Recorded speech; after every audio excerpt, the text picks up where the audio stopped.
pain. No.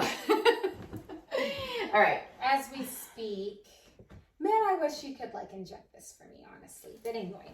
Well, I can on Monday. You know, I love doing stuff like that. But you are the injecting queen for sure. But hey, if someone will inject me, that would be perfect. All right, so we're talking about pain, guys. Welcome to our talk show, Talk Time Tuesday, where we're all about educating and empowering you so you can take charge of your health. We're your hosts, Dr. Ashate, your favorite nagging doctor. Dr. Dharma. All right, and so the topic is back pain. Well, pain in general, really. So what are the big things? Like, what are you seeing in your clinic with pain? Well, I mean, I see obviously a lot of people who overabuse pain medicine. That's a big topic. That's a problem, but that's a whole conversation really by itself. And I definitely think, you know, we need to go over that maybe individually in another whole topic. Yeah. But I think today our objective was to really talk about how to improve just acute pain or chronic pain. And I think one of the most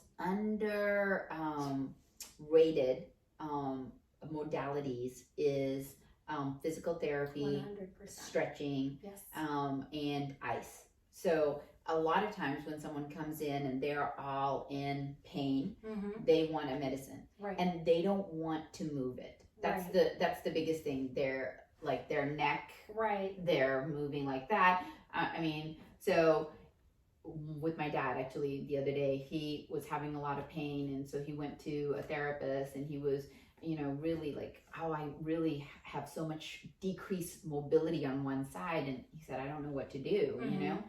And so I listened to all of it. He didn't have any red flags. So there are things that we need to move on if your pain in your back is in specific areas where it could be a herniated disc, or it could be something, a mass or something like that, pushing on your nerves, or the pain is affecting your bowel or bladder. I mean, there are things that we would need to know, whether it's you're not able to walk properly, you can't, numbness and tingling in your toes. I mean, the list goes on. But if you're just having some back pain and you don't have any really other symptoms, then that's an opportunity for you to do some self-care. Right. And I literally looked up back pain on my phone and exercises, and I just showed him how to stretch. And I showed him the picture, so he had it. And so he did it, and he was like, wow. Yeah. And it was such a like, wow moment, you know, and I felt like it was so simple. And I thought, well, did the therapist not kind of go over it? And he was like, the therapy worked great. I went to see this person, and they even did like a TENS unit and stimulation and all those things. There are so many modalities that can help you. Right. But, you know, just sometimes just stretching and physical therapy. It makes a difference. It's funny because I'm thinking of my dad as well. When he came to visit, he had shared that he had shoulder pain in his case that he had for months. And when he started movement and exercises, same things, looking at videos and doing them, noticed that his mobility was better and his pain much improved. You know, you mentioned something that reminded me of something else that I had read elsewhere. So oftentimes when I see patients, and you may get this as well, people will come in and say, I have this pain, I have these herniated discs, the herniated discs are not going anywhere, the only way that this can be fixed is surgery, and so then they use that as a point that they have to get pain medication.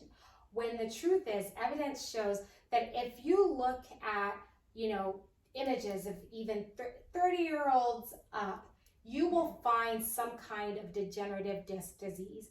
And it turns out that the amount of disease does not equal the amount of pain that there is. So someone may come, MRI findings don't correlate. Don't correlate. So someone may come in and be like, oh, it's my herniated disc, you know, but it might just mean that you're deconditioned and you've got like trigger points that are wrapping around nerves and causing referred pain, you know, or you've got a sprain from like bad posture and how you're sitting, and it's actually something that is amenable to rehab, you know. And so I've actually seen a patient who this person I actually thought probably needed to have surgery, but just such a strong mind and being open to physical therapy, and her physical abilities are like beyond astounding. Just being open to movement and therapy. Well, and people are like, well, I've done it before and it didn't work. No, it doesn't work like that. It's like saying, I brushed my teeth yesterday, and why do I have to do it again today? You hit the nail on the head. You know, because point.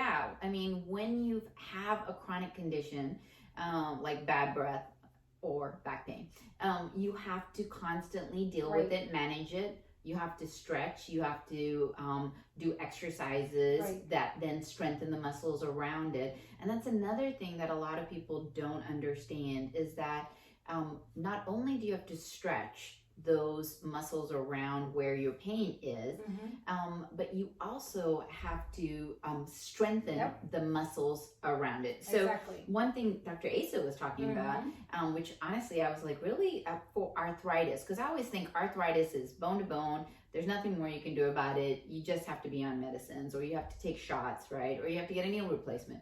But if you really work on strengthening the muscles holding your bones together, then that will allow you extra time, more mobility, and you won't, be putting so much strain on the joints because you're holding the muscles. Exactly. And so I had an injury not too long ago, several months ago, from a fall. And what I learned was I probably wouldn't have had as much symptoms if I had my core strengthened, 100%. If my core was strengthened to begin with. And so, I had to go through that learning process of what does it mean to have a strengthened core. Now, we did talk about home exercises, but I also do want to make the point that a physical therapist can sometimes help with some things that we can't do on our own.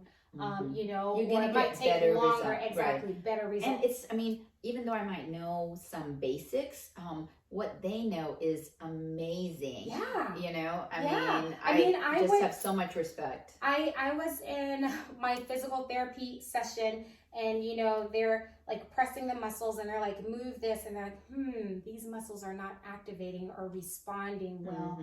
And I learned so much from just going under that. But I remember walking in the office that morning. I couldn't bend down to pick anything up.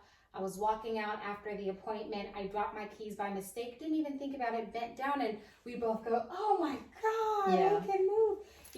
So there are some things that, getting professional help, actually makes a huge difference as well. I feel a lot of pressure when patients come in and they're like, I am having pain, and even though I can educate them like this, and even though you and I, that's the first thing we do for ourselves and our families, when they come in, they are not trying to hear, you need to exercise. They're like, okay, well, I came to see a doctor, and doctors prescribe pills, and so, and I'm like, yes, we do. And I can give you the pills that have shown to be effective, which are not the narco that your cousin had that you took when you shouldn't have. Let me not. Yeah. So let's talk about the narco. So if you have an issue with pain in your back, the whole point should be to get you to a place where you're not having it anymore. So if you've got inflammation, our primary point should be to decrease that inflammation and not just put a Band-Aid. It's like if you've got, leaking from a bucket and you just hold on to it with your hands temporarily, well, you're going to stay there forever and the problem's not going to be fixed. But if you weld it and you fix the problem to begin with, you can be free to go do other things and not be dependent and stuck to this thing. Oh my gosh, I feel like that was such great advice. Okay. It was amazing. But yeah, so when patients have gotten used to 2 times a day, pain medicine, and that's the only thing that they feel is going to work, and because nothing else works, unbelievably, I've had patients who then lose their insurance, can't afford to get medicines, whatever, something happens in their life, and then they are not on their medicines, and yet they survive. You know, so it is a perception thing, and it is an addiction thing. I mean, like doctors do get patients addicted to pain meds, and so then they come to you, you know, addicted, and then are not aware that now it's not only pain that we have to deal with, but also addiction. And so, but I would say the biggest point that we're trying to drive home from our conversation today is just to help patients understand that one of the simplest things that they can do, just one thing, is to stretch that area out, whether it's your neck muscle, your back muscle, if you're having knee pain, you know, just stretching out the area that is around the inflammation for self-care before you can even get to a doctor or get to a therapist will really make a big difference. And I think that's very different from in the olden days when, you know, if you had pain, you like didn't do anything. Don't move it. Because now we practice evidence-based medicine, and the evidence shows movement makes a difference. Now, there are some symptoms, though, and Dr. Dharma had alluded to that in the beginning, that if you have these, we don't want you to just sit at home and think, oh, my doctor said if I stretch this out, I'm going to be okay. All right, so I'm going to give you 3 red flag symptoms that if you have these, you need to let us know or get seen right away. So like she said, if you're having trouble controlling your bladder or your bowel, that's a red flag symptom. If you know, with back pain. Where you're peeing or pooping without being able to hold it. Without being able to hold it, that's a red flag symptom. If you've got weakness, do you want to demonstrate what that looks like? Because sometimes people think weakness is, oh, I just feel weak, you know?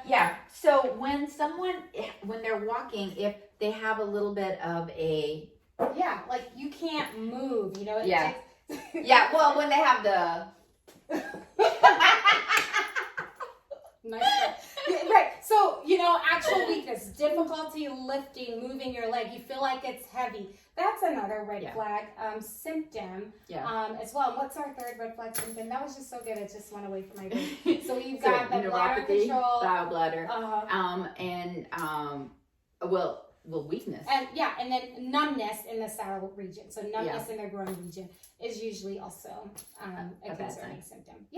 But for most things, there are natural ways, because remember, too much pills, if we can avoid them, is better.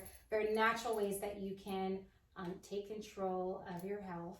We know you got this, and we've got you, and so we're here. If you need to come talk to us about your pain, we're more than ready to help you. That's it. Until next time. Bye.